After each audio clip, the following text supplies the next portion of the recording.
Kwento ko lang ha, kasi nung isang araw may nakita ko sa online shop na moonlamp. Grabe, nung una kala ko arte lang. Pero nung dumating, parang buwan talaga sa kwarto ko. Ang ganda. Alam mo yung feeling na kahit wala ka sa labas, parang nasa ilalim ka ng buwan. Ang relaxing, parang ang sarap matulog palagi. Tapos kahit simpleng display lang siya, iba yung dating. Nakaka-cozy, nakaka-social, parang aesthetic na agad yung buong kwarto ko. Ikaw pa naman mahilig ka sa mga paantar dyan sa bahay mo. Bagay na bagay to sa'yo. Imagine mo, may bisita ka tapos pagpasok nila makikita nila yung moonlamp mo. Ay nako, sigurado mapapatingin sila at sasabihin, ay ang ganda naman neto. Saan mo nabili to? O diba instant pack na pack agad. At hindi lang yan.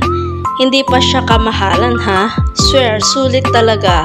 Perfect siya pang regalo. Lalo na kung gusto mong may pa-surprise effect. Hindi mo na kailangan gumastos ng bongga para makapagbigay ng something na wow. Kaya kung ako sa'yo, huwag ka na magpahuli. Order ka na ngayon kasi mabilis maubos to. Yes, baka ma-FOMO ka na naman oh. Tapos ako may moonlamp na, ikaw wala pa. Sige na, i-check out mo na yan dito sa Yellow Basket bago pa ma-sold out.